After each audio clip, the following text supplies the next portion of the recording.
Hey, world builders and lore enthusiasts of all kinds, welcome back to Shoutout Saturday, where I read your lore. If you want to hear your own writing read aloud here, then come submit something for the daily prompt in our Discord, which is linked in the description below, like always, and tag it for Shoutout Saturday, and I will read it here. Now let's read some lore. Now, little disclaimer, no camera this time. I'm getting over a recent illness, and I don't look great, and I also just don't want to deal with the camera right now. I've got to do as much as I can to keep the motivation up. But anyway, let's get into this lore. So for day 243, the prompt was, what is a piece of slang used by a specific group or organization in your world? What are its origins within the group? And this comes from Kendamarania in our Discord community. Nugget writes, taken ill, at entry in Time Traveler and the Immortal. Mrs. Anderson is ill. Unfortunate, really. But these things happen. Phineas typically helps such people himself, but today he brings his 9-year-old son, Victor, with him to teach him how things are done. Is Mrs. Anderson going to be okay? Victor asked as he walked down the street with his father. She's ill, Victor, but that's all right. We're going to help her. You do want to help the ill, right? Of course I do, but you aren't a doctor. She's ill, Phineas repeated, more assertively this time. We're going to help her. Okay. They arrived at Mrs. Anderson's house and knocked on the door. The woman who opened the door seemed surprised to see them there, if not a bit scared. Phineas smiled nonetheless as he greeted her. Good evening, Anderson. It's my understanding you weren't feeling well. Have you been taken ill? Phineas Cogwood, I feel fine, thank you. I heard otherwise. You don't mind if I examine you, do you? If nothing else, I'd like to teach my son how it's done. I think it's best if you leave. Nonsense, come along, Victor. The two entered Miss Anderson's home regardless of her protests. Phineas began asking her various questions regarding her symptoms, including how her eyesight was, if she noticed anything strange happening lately, if she had a fever, and what her dreams were like. Victor quickly became disinterested and meandered around aimlessly as his father and Mrs. Anderson spoke. His father never had much interest in his dreams. He only started getting them recently, all things considered. Up until a few years ago, when he slept, he saw only dark static until awakening the next morning. But now, his sleep was entertained by visions of things he couldn't recall happening to him and people he's never met. Strangely enough, he found that some came true. His dreams predicted some of what was to come. His father wasn't happy when he started talking about these dreams, and his mother always just told him to keep quiet about them. His hand absent-mindedly found the watch kept in his pocket, and he took it out to look at it while he waited.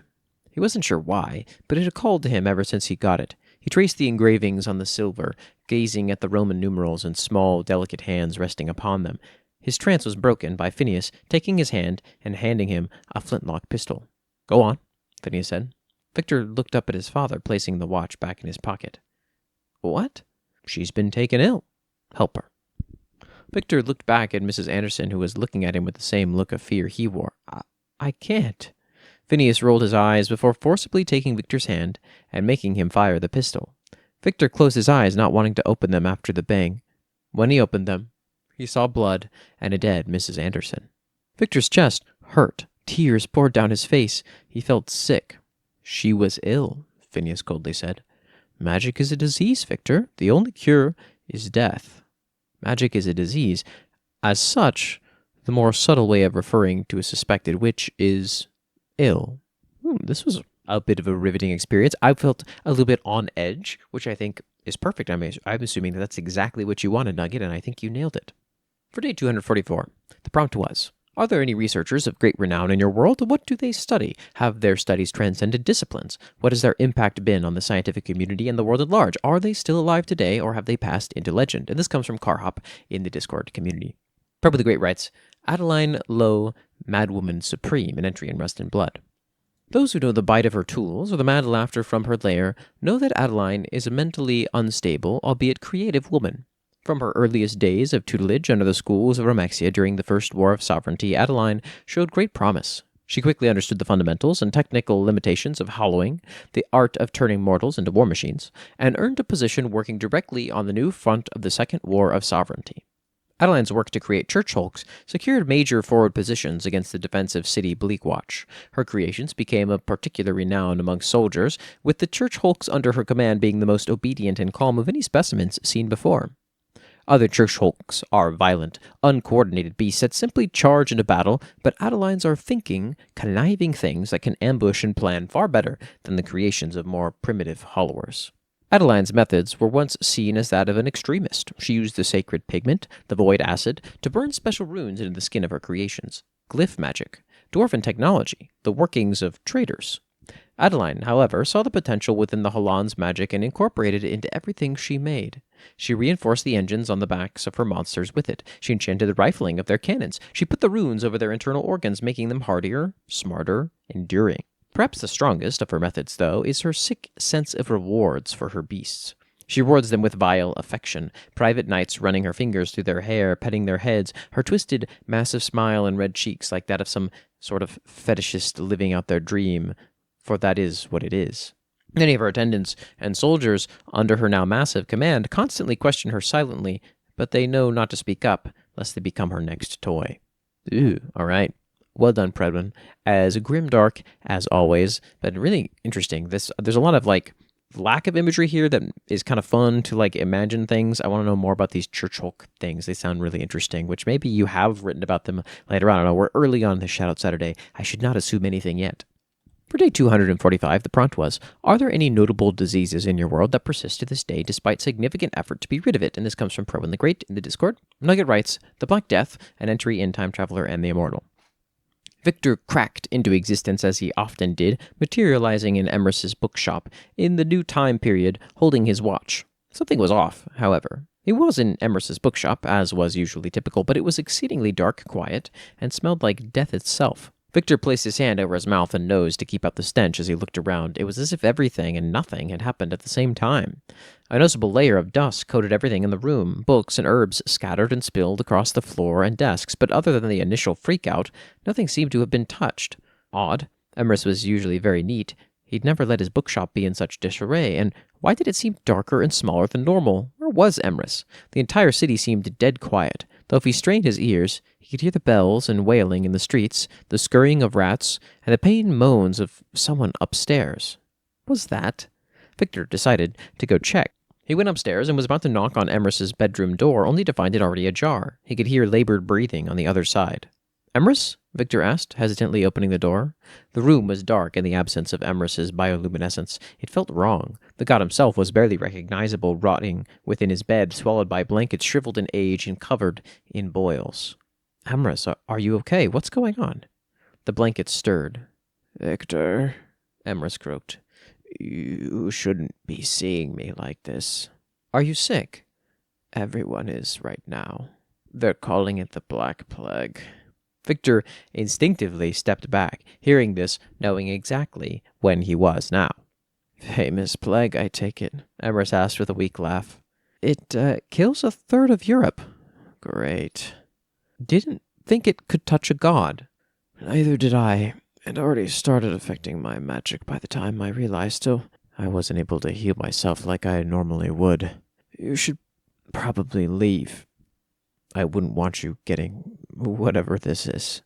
Victor thought for a moment, looking at the sorry excuse for a god in front of him. Even from a distance it was clear he was suffering greatly, but then again, Victor had read plenty of history books detailing the bubonic plague, and he was not in a hurry to get it himself. Victor wordlessly retreated to his own room and began searching through his possessions for something. He knew the plague spread through fleas above all else, mostly from rats to humans, and then humans to other humans, so if he were to stay, he needed something to prevent those same fleas from biting him, and he knew exactly what would do so. Eventually found what he was looking for, still pristine as he remembered it being. It's not like he could often bring himself to wear it. After washing himself thoroughly just to be safe, Victor donned his Witchfinder uniform for the first time in years. Thick material, fully covering, it even had the same bird mask doctors in this time wore. While initially designed the way it was to keep out bad smells thought to bring infection, they had the right idea in not exposing themselves to the disease. Victor spent some time filtering out and boiling some water to bring up to Emrys, who had not gotten any better in the time Victor was gone. You're still here. Of course. Victor placed a damp cloth over Emrys's forehead. Why? Because, against my better judgment, you're my friend and I care about you. Days were going by and Emrys hadn't been showing any improvement.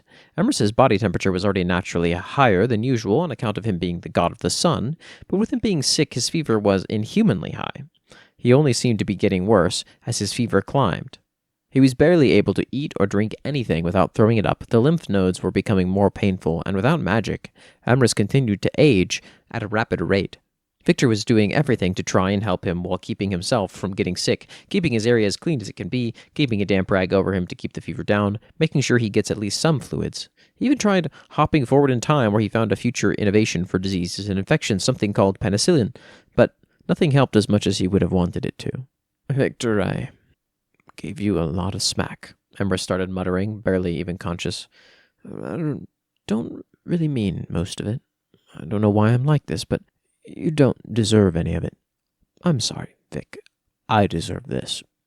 I should be better than this. Victor listened to his mumblings, not entirely sure what to say. He had been deliriously talking like this for hours now. Victor doubted he was even aware of it. It was the most genuine he thinks he's ever heard Emrys act. It felt wrong from him. Victor placed a cold rag on Emrys's forehead. Shh, that's the fever talking. Victor lightly nudged Emrys's head to the side. It was fully limp. He was probably asleep. The fever was cooking him. He could feel it through his gloves. Emrys normally uses magic to heal himself, whether from injury, disease, even aging, but the plague affected his pulvis sac before he was able to do anything about it. He'd be able to cure himself normally. Victor had an idea, but he didn't like it. He never liked using magic. Emrys was asleep. He didn't need to know. He placed his hand over Emrys's heart. He felt the labored breaths. He felt the weak heartbeat. Victor's eyes glowed silver as he focused on that heartbeat, knowing the pulvis sac was attached to the heart, and he began to slowly rewind it. Emrys groaned as his organs twisted against his will, but did not wake up. Victor continued to reverse time on Emrys's heart until eventually it was restored to a point Emrys would be able to access his magic again. Victor took his hand away as Emrys took a full breath, visibly de-aging slightly as his magic returned. Don't say I never do anything for you, Victor sighed. Keep sleeping. You should be all right now. Cool. This is one of the longer and deeper looks at sort of the time traveler and the immortal that we've got so far. I like this. Nugget gives us some interesting concepts, some fun time travel stuff, and then also localized time manipulation. Very neat. Cool to see some of Victor's capabilities. Pro the Great writes, Interloper 61, Breacher's Fever, an entry in the Guild setting, which is a collaborative setting from Pro the Great, MycoMan, and Sunny the Soap Eater in the Discord server. Documented by Trinity. Class, Aether, Adamantine, Orichalcum. Rank, Uriel Palladium. Banishment Ritual. Upon discovery of a member of the public affected by I-61's rift energy, the aforementioned member of the public is to be immediately incinerated along with all immediate family members, co-workers, close friends, and pets. All members of the public that have contacted the affected individual are to be also incinerated. Upon successful containment, a 6-week quarantine period is to be enacted on the city. Food is to be provided to all sheltered members of the public. Banishment Update. All members of the public within the same city as the affected individual are to be screened for infection and incineration if found to be affected by I-61.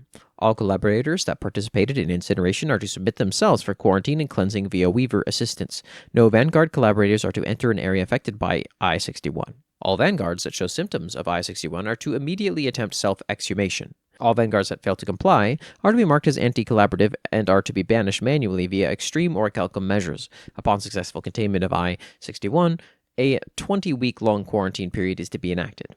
Food is to be provided to all sheltered members of the public. All houses of those infected by I-61 are to be incinerated, and the ground the house was built upon to be sanctified via salt burning and incense. All scribes present for any banishment rituals or site cleansings are to be submitted to the actuary for direct supervision from Director Knoll. Hazardous effects.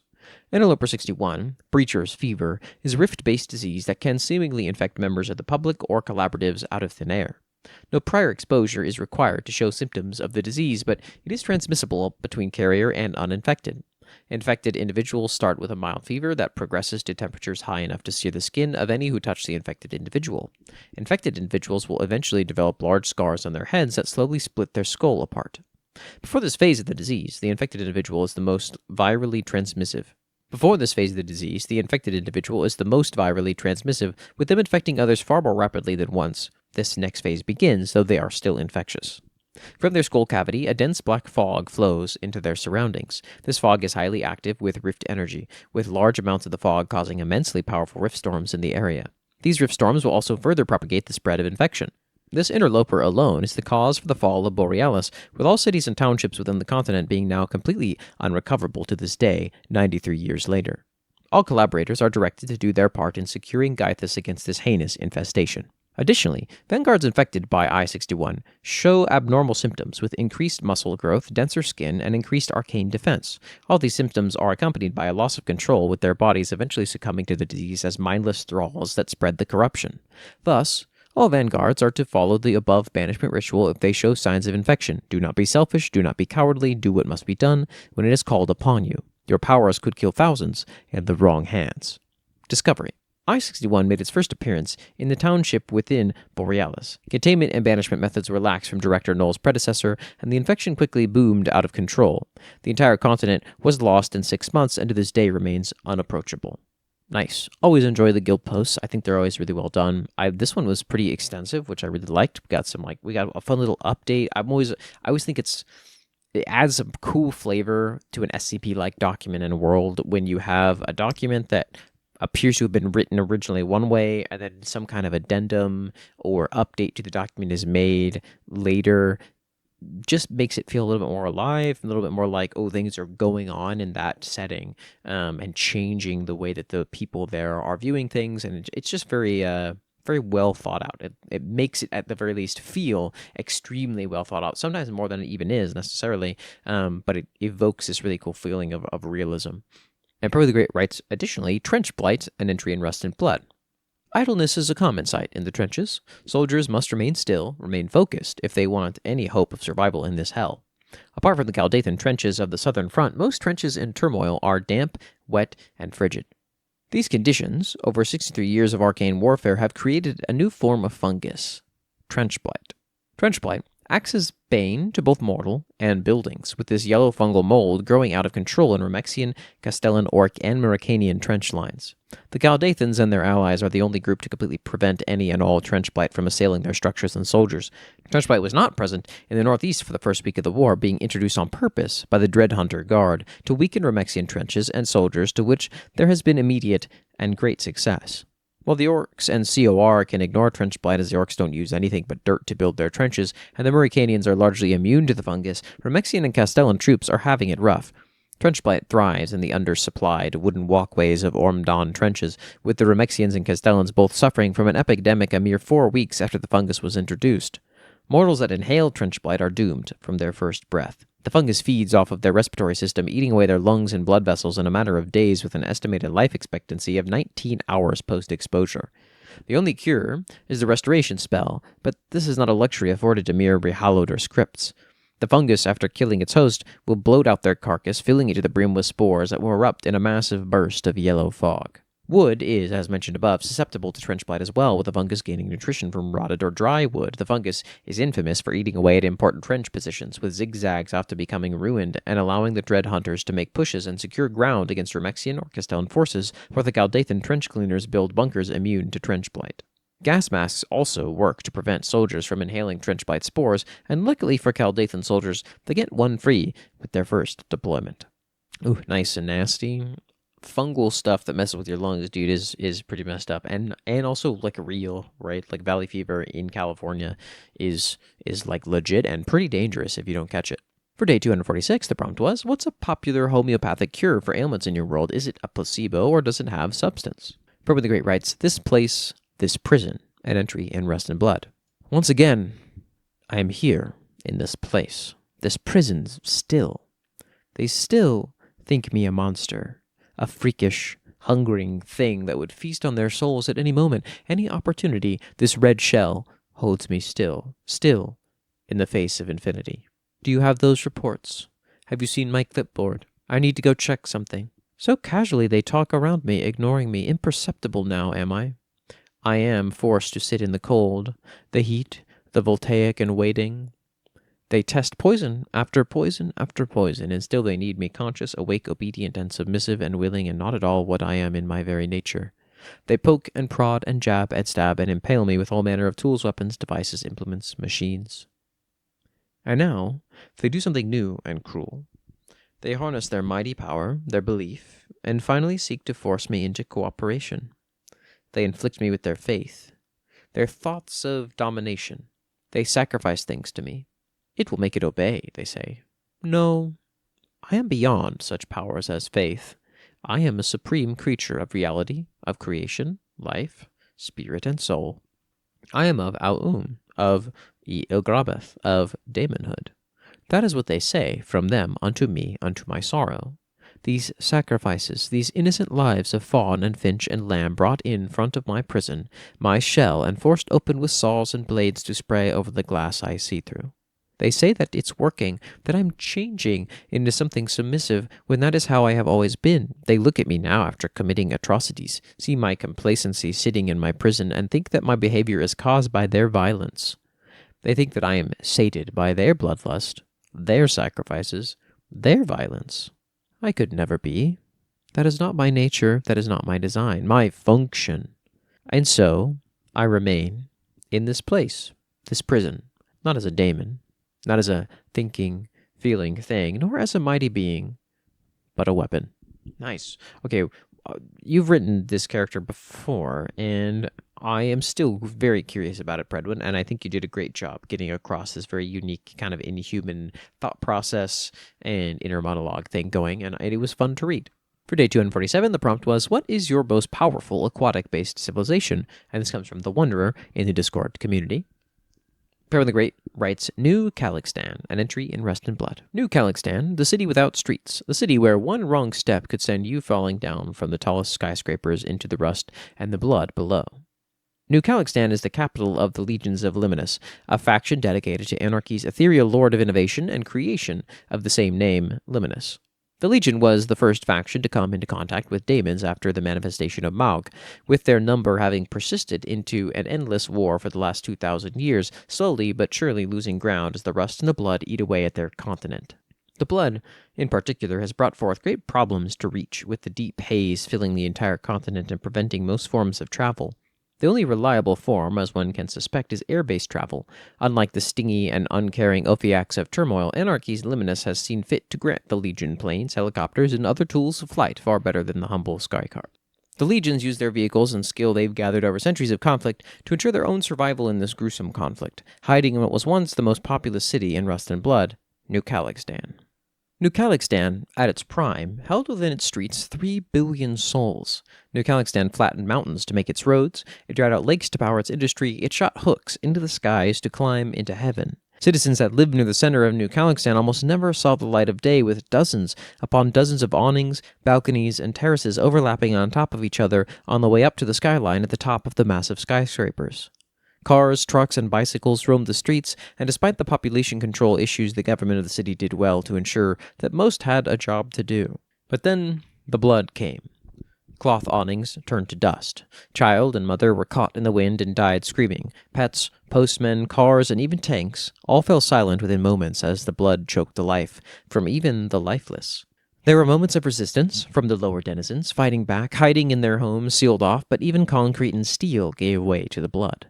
Those who resisted only took the longest to die, punishment from an intelligent acid for denying its will.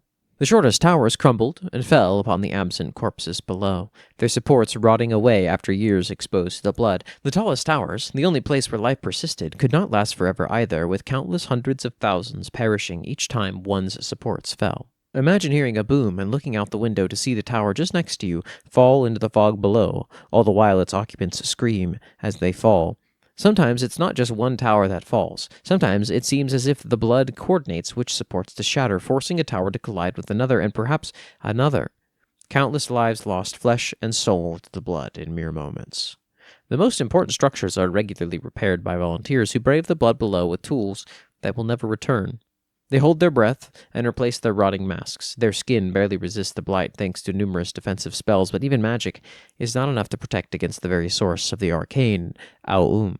These volunteers never see the light again. They dive into acid that will destroy their very souls, their everything, everyone, everywhere. On the surface there are curfews, oppressive laws, and separated factions that barely get along. There's barely enough food to keep everyone fed, with the giant mile-across rooftops farming massive amounts of vegetables and farming water from the atmosphere, and yet even up here the blood attacks. Wisps of the blood reach up like arms of a monster and slamming against the tops of the skyscrapers and opening rifts into Aum, conjuring forth daemons without corporeal form that will only be banished when the rift of origin is closed. And yet, New Calixtan stands. New Calixtan survives. Aratex, 232nd Herald of Liminus. Wow. So, I know that the Wanderer had talked about, potentially if you wanted to make a aquatic, in quotes, based civilization that maybe, was in acid. And so this is sort of where Predwin took this, a civilization that's not subterranean or submarine or subacidic. Is that even a term? I don't know. But it does exist solely upon sort of a foundation of this acid and continues to exist. How do new towers get built? Like, is it still survives, you're saying? How many towers do they make? I guess enough. I mean, for 8 billion people, fair enough. You know what? Maybe I wasn't paying enough attention, but very interesting. I like this one. Makes me think a lot, Predwin. Nugget writes, the greatest city in the Mediterranean, an entry in Time Traveler and the Immortal. As you look out over the Mediterranean, you see what many consider the most prosperous city in the world. Atlantis. Assuming you're from Atlantis anyway, most outside of the city-state consider Atlanteans to be extremely stuck-up and narcissistic, preferring to stay on their island to avoid needing to dirty themselves, breathing non-Atlantean air and interacting with non-Atlanteans unless needed for trade. But to any Atlantean, Atlantis is the greatest city-state in the world. Atlantis is largely water-based in its culture, with a lot of sea-based trade, travel, and cuisine. The city has a fairly heavy emphasis on knowledge and had a very expansive library within the palace. While it does have a monarchy, most of the power resides with the military. When Miriam fell pregnant, presumably as a virgin and presumably with a god, it was actually the head of the military, Joseph, who heard her out and made the decision to believe her. He offered his hand in marriage, saying that she was in for a rough time, regardless of whether she was telling the truth or not, and that it'd be easier for him to protect her and her child if they were together. While initially a marriage of convenience, the two eventually fell in love anyway. Joseph became a better father to his son, Aurelius, than Stella would ever be, even teaching Aurelius how to fight properly. Unfortunately, it was ultimately that same star child who accidentally killed Miriam and Joseph, and later caused the greatest city in the Mediterranean to fall into the sea, where it remains merely legend to this day. Cool. It's cool to watch more and more of the sort of typical Christian mythology stuff that you're tying into Time Traveler and the Immortal, and kind of like where that's coming from and how it's connected to the other more later events that we're seeing snippets of. So nicely done, Nugget. The Wonder writes, Oceanus, cities built where they shouldn't be. While it is most tempting to describe the merfolk and their great networks of civilization, to them, us air breathers are the ones in an exotic location. So, to be fair to the merfolk in this audience, I'll talk about the Oceanus. Firstly, to get one point across, the people of the Oceanus are, as best as anyone can tell, entirely human. They have no adaptations that make them more suitable for water than nearly any of us. They can drown just as easily, save that perhaps that they're better swimmers. The Oceanus have been observed in the outer seas, building their civilization on the ocean floor and having towers and structures extending out of it. They seem to have mastered blue magic to the extent that they can shield the body from ill effects of water, at least near their outposts. From studies on their functioning towers, the effect of survival extends as far as the light from the building does, growing further or shorter depending on visibility. What is perhaps even more curious than their arcane advancements, however, is the fact that their homes remain completely submerged, unlike the towers, which have common areas in the air, or in some cases elevated high above the ground. Their homes are entirely submerged. Their beds are very similar to what you'd consider ours, but dozens of feet under the water. They even cook underwater. Think of that. Flames burning in the sea. I saw them myself, though they tried to hide it after the fact. While the Oceanus nation is powerful, there is a glaring weakness in their civilization. They are too content to live in their cities and have slowly, over the last few centuries, been slowly put out as other countries have built larger ships and contested for borders.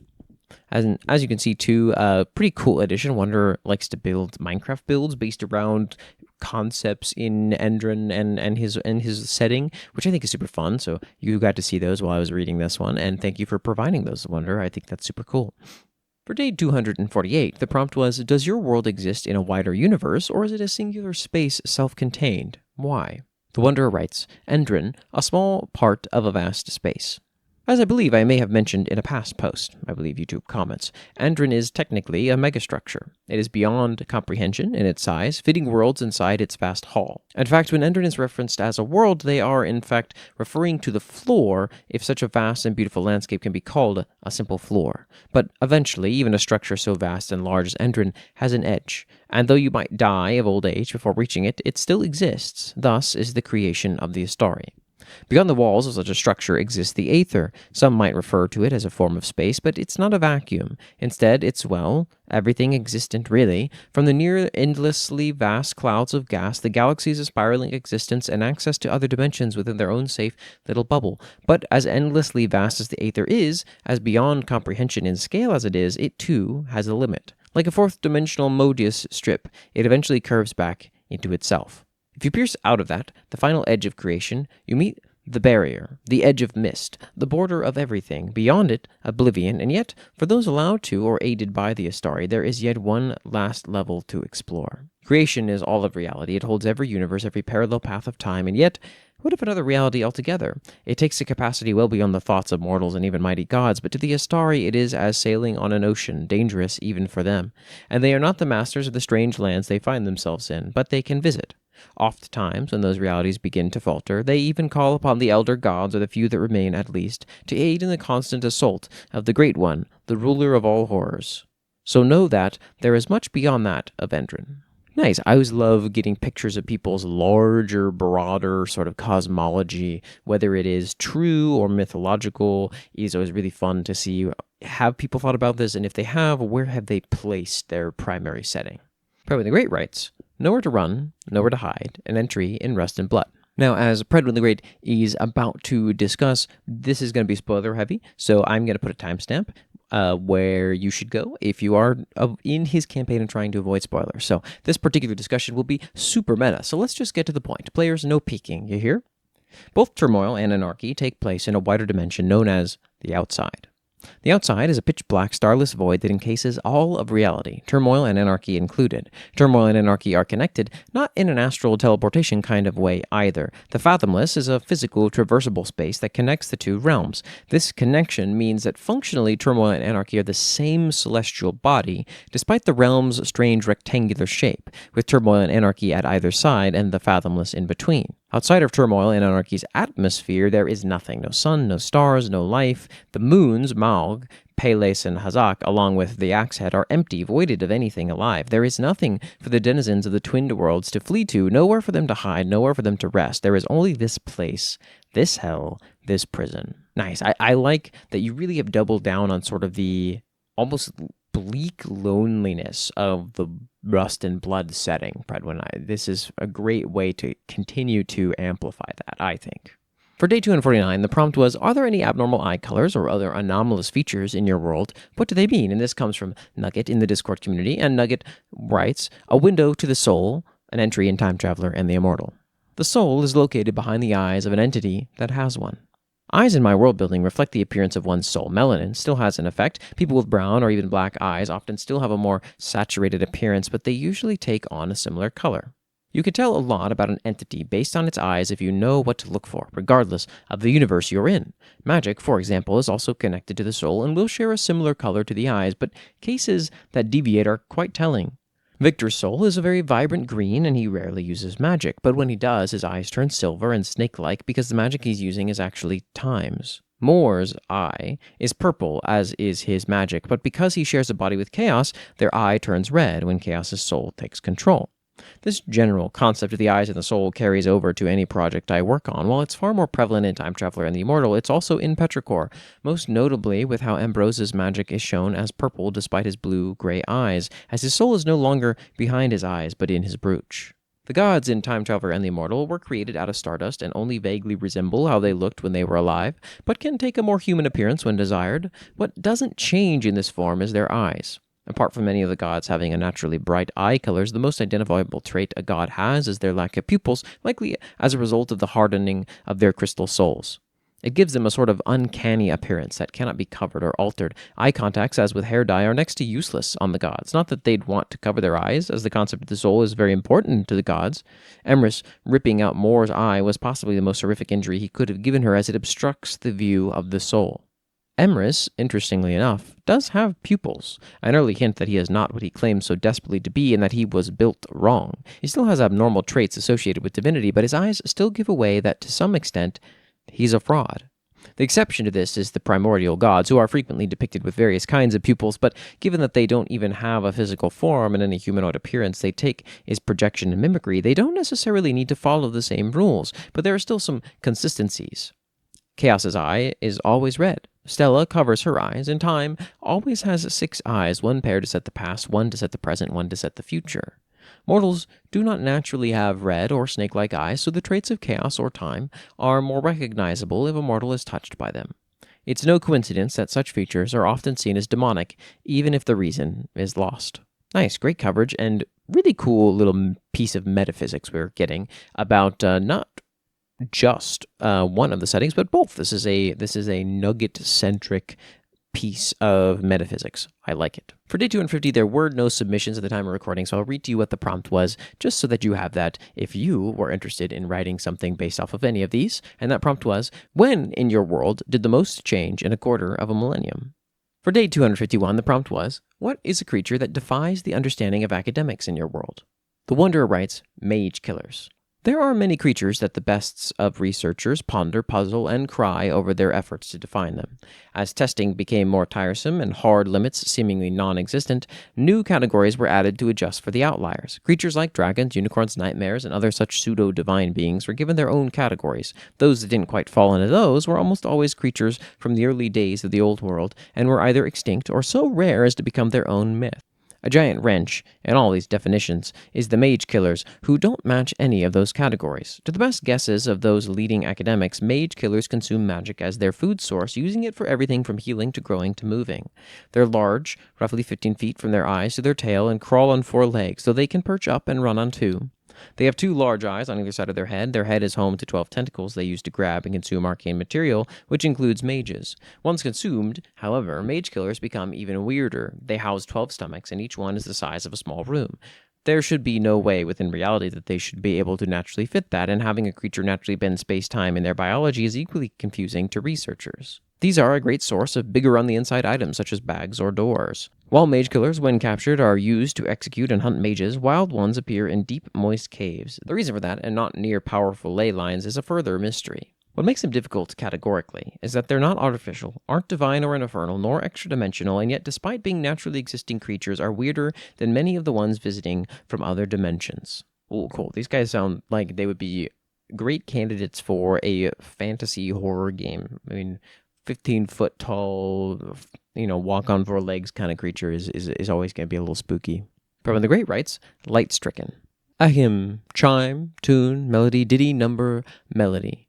Hear, experience, see, live, become it, become whole, fulfilled, complete, solid, finished, light stricken. The vocal components of a spell known to conjure light stricken entities from the outside. Where warbling melodies and unstable sonnances and changing tunes whisper, hum, call into the night, where great portal, a glowing, pulsing, extravagant thing sits still, moving in place and cutting everything with impossibly smooth edges, you will find them.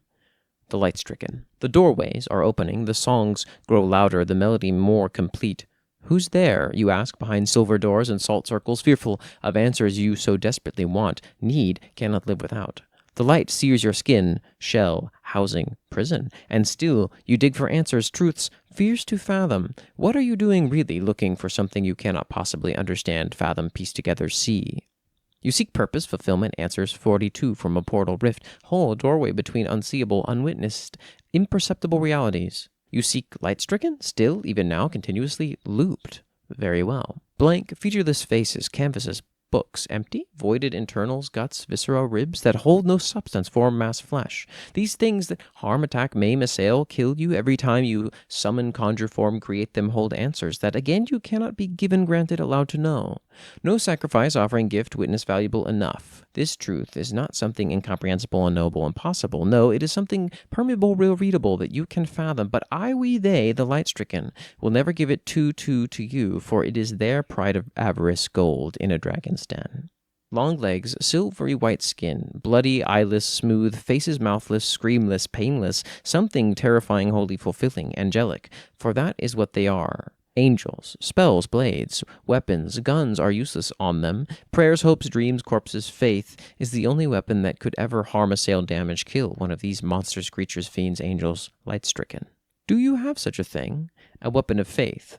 belief powerful enough to topple, fell, destroy, kill, a monument of sin, hate, purity, perfection? Do you? Then and only then will you have your fetid answer. Hell is waiting for you, sinner. Well, that was a maybe the most unique read I've had so far, and I enjoyed it a lot. I think that if I went back and I read this to myself, I would parse it better, but I got the gist of some things here, and I think that this was very effective at probably the feeling of Eldritch-esque confusion you were going for, Predwin. For day 252, the prompt was, describe a parasite that lives in your world. Is it dangerous or part of everyday life? It's nice to have a prompt from Aris back. It's been a little while, and Aris writes 2711 XX 278 Asterium prima. Recently, we finally captured one of the blink venoms. Our new field agents called it a parasite, though for documented purposes it will be labeled 711XX-13, so that is the name we will give it for the time being. 711XX-13 is made up of the same material as the other venoms, though its form is very small, effectively taking the size and shape of a black slug. Despite its size, 711XX-13 is very fast and has on multiple occasions lunged at researchers. Even though we are behind one-way mirrors, it shouldn't be able to see us. 711XX-13, luckily, doesn't infect via proximity like elites and the plagued, though that doesn't mean we should be any less cautious. We also used to have 4 iterations of 711XX-13, though 2 have gone missing for some reason, and I have reason to believe they went missing for some reproductive reasons, as we have not yet figured out the way blink venoms reproduce besides infecting others. Maybe it's mitosis. Regardless, it should be figured out in due time. Date 10x8/8/29/35/31. Hello, this is Dr. James. Sadly, Dr. Villain is no longer with us. Dr. Villain, during one of his normal routine checkups with 711XX-13, got infected. He reported to have no recollection of the incident, though it was recorded on video. The slug lunged at Dr. Villain and proceeded to crawl into his skin from the neck, latching onto what we are guessing is his esophagus before sealing the wound with black pus. After the odd exchange, Dr. Villain states nothing is wrong with him, and even thinks the blackened scar on his neck is a normal thing.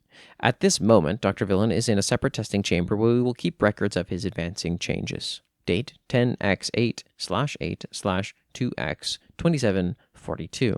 A day has passed since Dr. Villain has been infected. His behavior had changed majorly from the last time. He has got more aggressive and has started to punch at the cell doors in an attempt to break out. We've also caught him on multiple occasions, both staring at the walls as people walk past his cell and mumbling or growling incomprehensible things to himself. The wound on his neck has only gotten worse, constantly leaking black goo across his body. His entire chest and left arm is coated while the rest of his body has yet to be converted. Other things we notice right away is a spiked shell along his back, commonly associated with elites. Dr. Villain has always been interested in researching elites, so maybe this change is due to that factor. Regardless, if it is, we won't survive long. Date 10x8/8/2x30:05. 5 minutes had passed, and Dr. Villain has doubled in size. I've ordered a silent evac on the base and will be personally leaving on the last shuttle to record as many things on Dr. Villain as possible. He's starting to get the signature red-colored ripples across his body when people walk around his cell.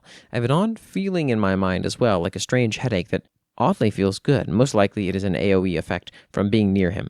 Why, I personally do not know. Date 10x8/8/2x31:19. I just witnessed the slug crawl out of Dr. Villain's neck as he had finished changing into an elite, though Dr. Villain isn't moving, which is odd for an elite due to the fact that they are normally seen as murder machines. I've been staring at them for several minutes now. The evac is almost finished and I should leave, but I really do not want to. I believe the parasites, or 711XX-13, crawl into other people's bodies in order to infect them. If that is their entire purpose, then it is confusing. Why would the blink need them if they can infect other people by just breathing near them? Why would the blink need such a small creature to infect if they could so easily take over others by touching them?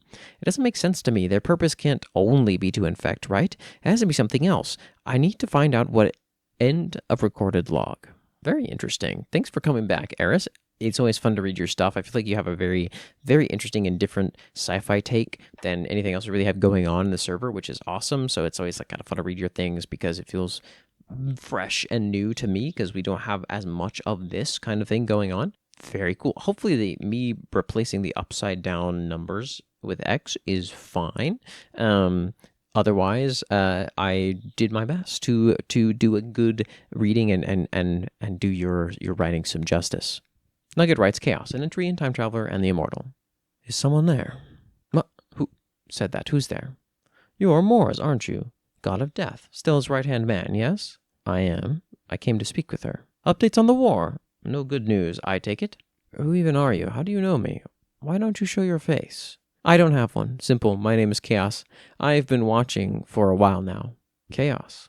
I'm a primordial god like Stella. She's never mentioned you.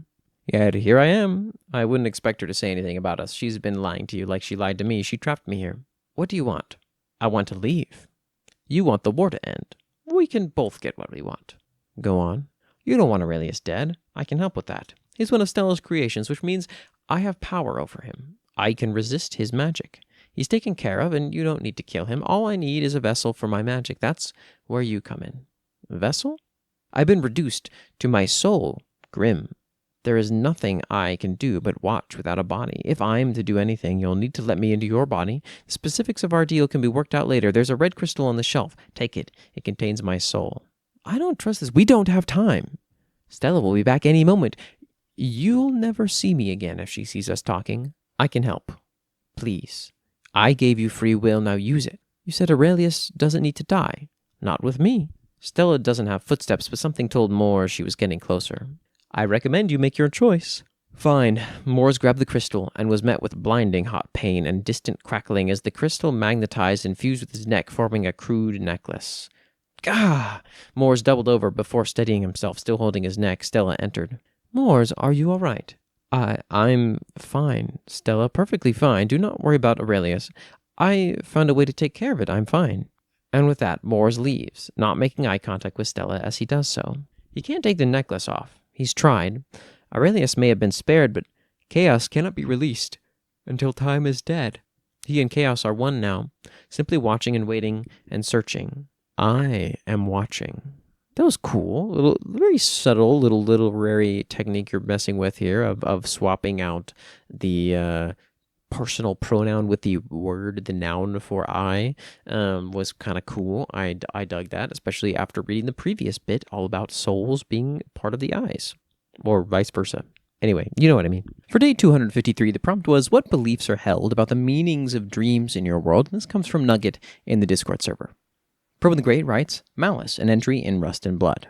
I see it in my dreams, a creature of darkness, of blackness, of the void, little teeth on a massive frame framed on a wall. Its endless eyes follow my movements. Its teeth gleam like a reflection is passing them. It's only picture, though.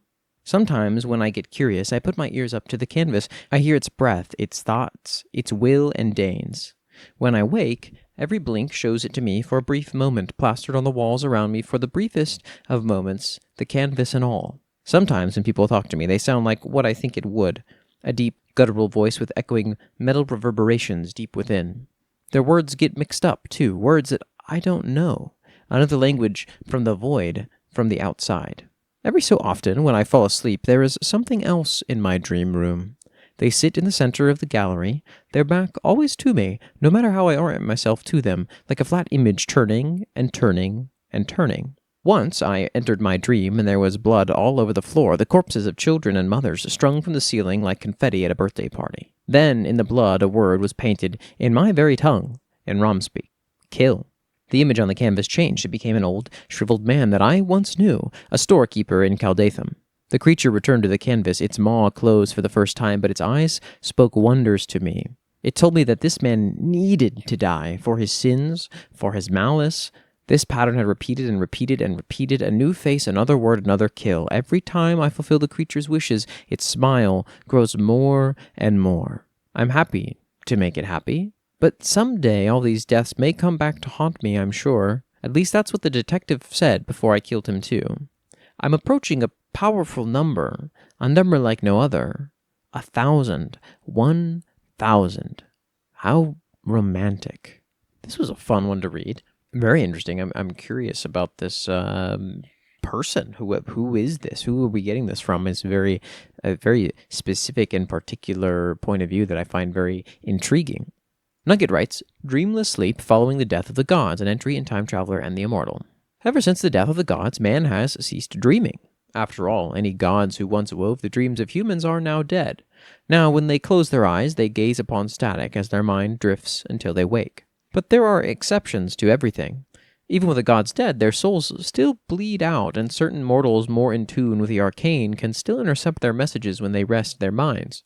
Previously, such people would likely be called prophets, overhearing what I can best describe as divine radio waves as the gods communicate with both man and each other. Even with fewer gods left alive, they can still overhear prophecies, but also the last thoughts and loops of the shattered gods bleeding. But now, dreams are a thing of myth and the old religion, and a sign of witchcraft. If only those in tune with the arcane dream, then those with the arcane have magic. One of the earliest signs Victor was ill was his confessing to his mother that when he slept, he saw visions of the future. He quickly found out through his witchfinder father that it was better to keep such dreams to himself. He wouldn't want people to think there was anything wrong with him, after all. Emrys is another such dreamer with deep ties to the gods and the arcane. He killed countless gods in the war, and their blood is on his hands. He often stays awake for days, weeks, even months with insomnia, for he's constantly plagued with nightmares, the last remnants of his victims trapped in their screams whenever he dares to sleep.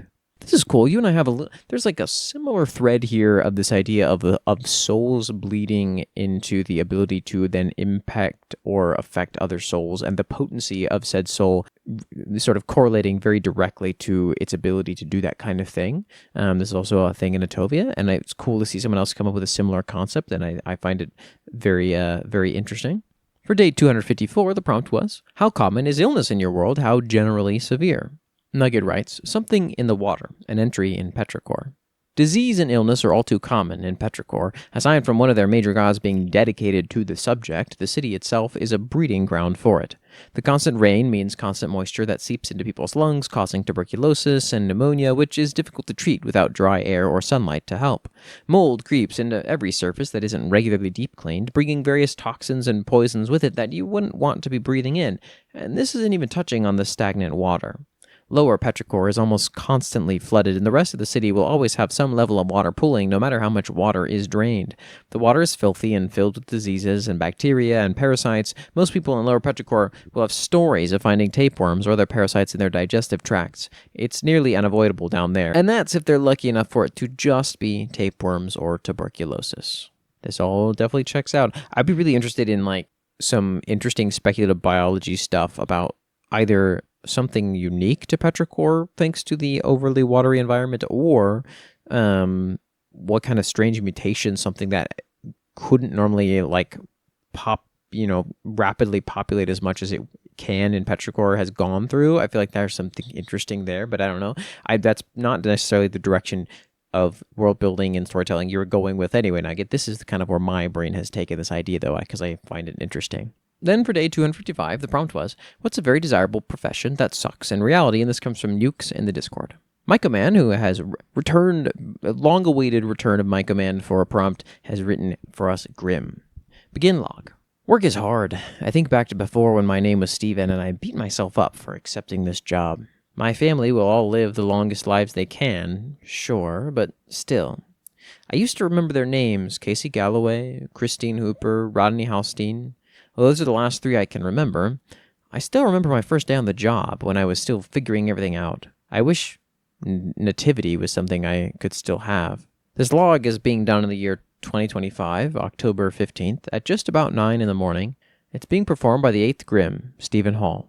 This log is made for one Marianne Hopkins, who is currently 38, and she has kids. 2 boys, Tommy and Jace. Husband is named Phil. Today, she gets run over by a bus. I'll be helping her to limbo afterwards. End log. Cool. I like cryptic gods of death, stream of consciousness type stuff, which I know is what MycoMan was going for, because he kind of said that as much when he posted this in the Discord, and I really like it. It comes across pretty effectively, actually. It was a fun read. Hopefully I did justice with the tone you were expecting, MycoMan, but let me know if that was not the case. The Wanderer writes, Paragon, Paladin. Nearly everybody, at one point or another in Endrin, likely dreams of becoming a paragon. While games such as Knights versus whoever the locals hate, or just monsters, is a common game played by children, especially those into wielding sticks like blades, nearly all of them choose a paragon as their option of choice. Even many adults dream of what it would be like to be one. And it's easy to see why. Paragons embody the knight in shining armor stereotype. They've sworn oaths of chivalry, of honor, and dedication to putting the needs of the world above their own, to be a bulwark against its darkness, empowered by their oaths of virtue and trained to be able to match a knight in skill or exceed them. It's no wonder they're popular. In the outskirts of civilization, many a town and city has histories of paragons coming and saving them from a crisis, whether it be by healing them, protecting them, or slaying whatever harmed them. The result is the same. And no position among the 22 orders that exists is seen as greater than joining the White Blades, an order of the greatest heroes, taking the best of the paragons. In its height, it has never exceeded 100 members, and in its multiple millennia of existence has rarely met that height. All that said, there's a reason most do not become a paragon. Firstly, there is an order of morals required to be a paragon. Even the 6 that don't require you to be a good person require codes of living. If you deviate from those codes and morals, the power you wield in arcane can falter and fade. Secondly, you have to go out and meet the terrors of the world, not flee them. There's not a single order of paragons that allows for cowardice. Even if a retreat is essential, all of them dictate you be the last to leave. Moreover, often they require you to hold the line until you are certain of that. Thirdly, being a paragon is not something you do, it is something you are. While only 2 orders forbid relationships, marriage, and having a family, being a paragon leaves little room for such, and a few of the orders look down on such. And it should go without saying, paragons require total faithfulness to that family, so while not impossible nor improper, being a paragon leads to little results in relationships. And lastly, paragons put a lot of work into their field. It requires a lifetime of dedication and service to get to where some of the more famous ones are. A few orders have seldom a single shorter-lived race in them due to how long fulfilling their duty can take. It is hard work from starting as a squire and training relentlessly. It is hard work as a knight working under a paragon out of the field, and it's hard work as a paragon being expected to bear the weight of a world's safety on your shoulders. And despite all that, very few live long enough to retire and rest in the world that they improve. Cool. So Endrin Paladins, super neat. I always think that like bonds as a source of power are very interesting. I mean, obviously Brandon Sanderson made that really did that in a very intelligent way with the, in my opinion at least, with the Stormlight series. And it seems like you've got some cool bonds-based magic going on here, inspired by sort of typical 5th edition paladins. And NYUX brings us an entry. Proofread the following attachment before delivery. Future heroes, apply now. Do you have a good species? Do you have strong powers? Do you want to keep your fellows safe from criminal scum? Fulfill every child's and adult's biggest dreams and apply to the agency now. Due to unfortunate and deeply saddening circumstances, one of our great heroes has passed. They were tragically murdered while heroically protecting the citizens from a group of lower criminals, as you all are aware. This tragedy has freed a position as the new hero working in the capital. Yes, you could work alongside the great dragon hero himself. Sign up now for a chance to become one of the greats at the Academy for the low price of 92,000 bits. Housing, food, supplies, gear, classes, and other learning materials not included in the monthly cost. The writers finally finished it. The message just needs to be ran by the test groups to make sure of the effectiveness. The numbers are down from last year, even more than last year before that. The necessary drastic measures have been conducted as you approved of, and have been very successful so far. The situation with Krantea has been dealt with in the press release, going with the agreed upon events. The great elemental hero struck down by lower scum. You were right, the public is loving the story. I saw a shrine to them on my way here, alongside more of those crying fans of theirs. Sometimes it does make me feel sorry for these people, but don't tell the board that. The numbers skyrocketed since the press release, with estimated support numbers skyrocketing as we begin enrollment. Troop numbers have already seen an increase, with more willing participants from lowers than previous years. There have been some loyalty questions with the great fairy hero and continuing issues with providing enough performance boosters to the others, but I have new contacts that I'm working with actively. The board were right. This will become the most successful year yet. We definitely should repeat this process on the ferry in the future. It should be brought up in the next board meeting, alongside the few stains that need to be washed out immediately. The Communicator. Cool. It's been a while since we've got something from NYUX, which is, it's cool that we got NYUX and MycoMan back in the same Shoutout Saturday, so that's exciting. I'm a little unfamiliar on NYUX's world right now, so I'm not 100% sure what's going on here, but I think it's interesting. It's giving me, funnily enough, I watched To Be Hero X not that long ago, and it's giving me similar vibes, even though that could be completely off base. Now, for the last day of Shoutout Saturday number 24, day 256, the prompt was, how are historical events remembered in the present day of your world? Are there any events where certain groups hold biases of it, especially in education? And this comes from Kendamarania in the Discord. Nugget writes, and so, history repeats itself, an entry in Time Traveler and the Immortal. At its heart, Time Traveler and the Immortal is a story about unreliable narrators. It is the story of a god who had been lied to. He felt betrayed and angry and set out to rewrite history in his own image. He twisted and warped the minds of man and God alike. He set everyone against each other, united by hatred. He destroyed records, temples, entire cities, and pinned it all on the gods he once revered. It's the story of an immortal who spent centuries setting up a common enemy so that one day he would be the hero for ridding humanity of a problem he caused, oblivious to how his lies trickle down over time. It's the story of a time traveler, one who couldn't possibly care less about the gods in favor of science and reason. He hops across time periods, learning more about them and slowly seeing the inconsistencies in the stories he hears and realizing the false history he's been told. It's the story of a skeptic who wants to see the truth himself, for if he can find out how the world was torn apart the first time, maybe he can prevent it from happening again. History is a story after all, and time is a cycle. Cool, I like this presentation of your sort of the thesis of the time traveler and the mortal. I think this is cool to see, and I think that a good chunk of this is coming through well, and just the stuff that we get to see. And then finally, Kendamarania has given us the final prompt of Shoutout Saturday number 24, which is Shadow of the War in Heaven. Popular memory of the war in heaven remains incredibly controversial in hell, with several different viewpoints and groups having differing opinions of its cause, its lead figure Lucifer, and the advent of fallen angels breaching into hell. Demon supremacists such as the Rebirther Party and Corpi liken the millions of angels who fell as a form of invasion and colonialism, establishing a rigid power structure that ostracizes native demons who existed before the universe and exploiting hell for their own bidding. Hard monarchists and loyalists, especially to Lucifer's dynasty, see it as just war in defending free will from a tyrannical god. Blank sinners see the war as a foolish attempt to usurp God, but also believe in its ideals of freedom and standing against injustice. Most established schools and universities in hell teach it in a biased way that is against Lucifer, who most of hell agrees was a tyrant and a madman. They speak of his shifting and inconsistent motivations, ranging from wanting power from God to liberating life for free will and self-determination against God's grasp on every life's fate, to taking revenge because God tried to make a perfect life form, humans. In particular, they grasp the war through a revolutionary lens, examining how its purported ideals would shape the age of revolutions in hell during the 19th century. You got some really interesting societal complexities here, I think, which is cool, Kendamarania. I think you've done a good job of exploring some of these avenues in a pretty short snippet here. And I know that you're setting, I believe, the limit that I know that you have posted in the Discord is a sort of Dante's Inferno-inspired hell landscape that has some interesting things that have occurred.